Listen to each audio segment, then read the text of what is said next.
mais complicada quando a gente estiver aqui no nosso circuito.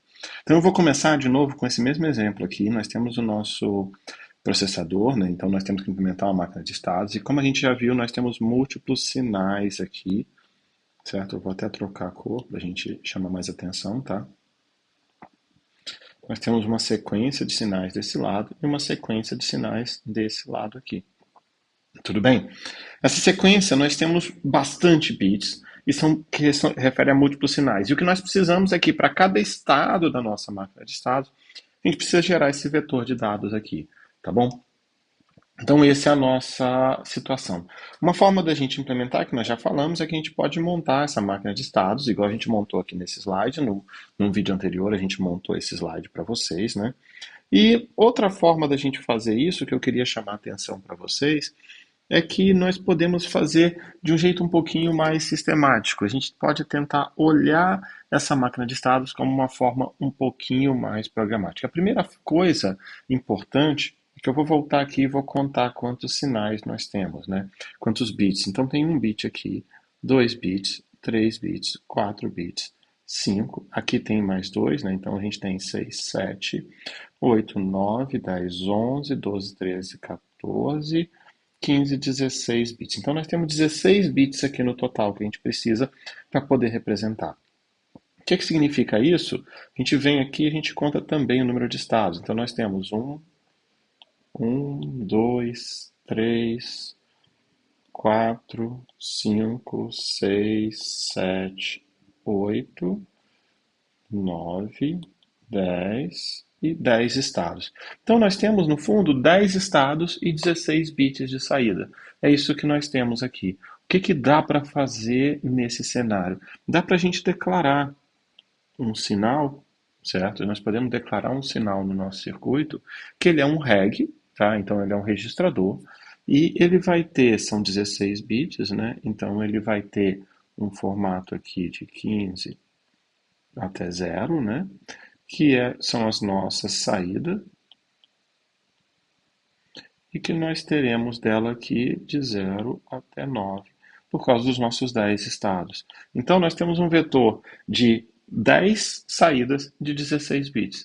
E com isso, se a gente preenche esses sinais direitinho, com os valores corretos, significa que a cada momento ali basta eu pegar o número de estado e indexar a saída.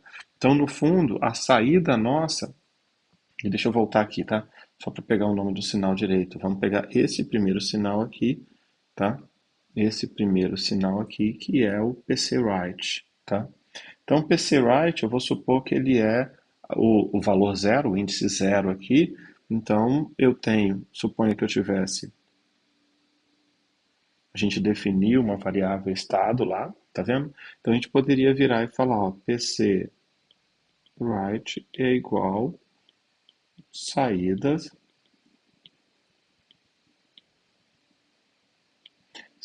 estados, o bit zero. Então a gente consegue pegar no início da nossa máquina de estados e colocar todos os sinais direto na atribuição, porque os valores estão todos nesse vetor que a gente faz a carga deles antes. Então na hora de fazer essa carga no vetor, a gente pode ter toda a programação da nossa máquina de estados aqui direto nele. Só que a gente pode evoluir mais, tá? Então essa é a primeira coisa que a gente vai fazer. A gente poderia montar os nossos cases do mesmo jeito da máquina de estado original, mas a gente também pode avançar um pouco mais. O que a gente pode avançar um pouco mais? A gente pode avançar tentando olhar algumas características importantes da nossa máquina de estados e colocar exatamente aqui no nosso circuito, tá? Então a gente pode testar condições, a gente pode elencar sinais que aqui, no caso, nessas saídas vão ser alvo de portas lógicas, então eu poderia pegar mais bits para poder mascarar, eu poderia montar coisas mais elaboradas. De acordo com o nosso circuito, a gente vai andando com ele dessa forma, tá? Se a gente avançar um pouquinho mais, certo? A gente vai chegar num outro conceito que é chamado de microprogramação. O que é microprogramação? Aqui a gente vai definir uma forma de criar pequeno programa que controla o nosso processador para ele executar o programa externo, o conjunto de instruções externos que nós temos. Então aqui entra um pouco mais de efeito que a gente pode fazer. Então, por exemplo, uma das formas que a gente pode pegar é adicionar mais bits aqui. Então a gente vai ter os nossos mesmos 16 bits até agora, né? E mais alguns bits de controle aqui extra. O que eu faço com algum desses bits de controle? A gente sabe que nosso primeiro estado é o estado zero. Na verdade, esse aqui deveria ser o zero, né? É o estado zero. Então, a gente pode virar e colocar um bit de controle em todos os sinais que vão para o zero, certo? Então, a gente pode virar aqui e falar que eu tenho um bit aqui. Então, toda vez que esse sinal tiver valor 1, eu vou voltar para o início da minha máquina de estados. Então, com isso, eu consigo saber essa informação e basta olhar o estado e eu sei qual é o meu próximo estado.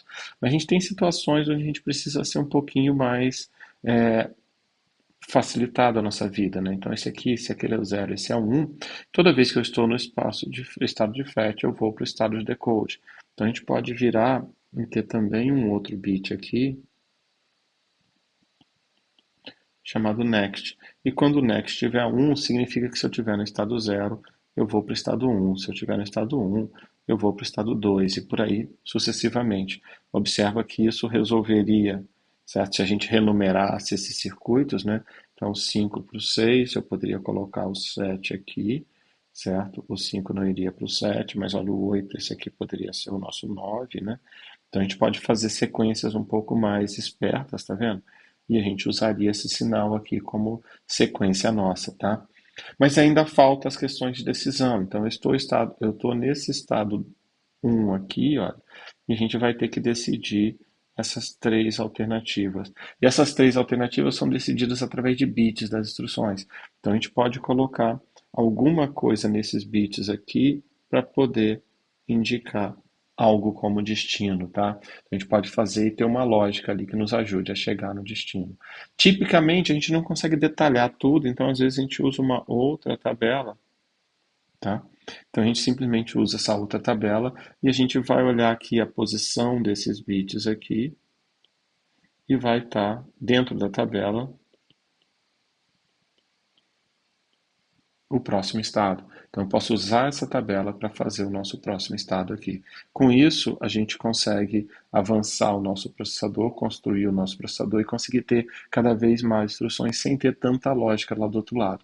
O que facilita e o que dificulta nesse caso? Bom, primeira coisa é que você consegue, através de uma tabela, definir a máquina de estado do seu processador.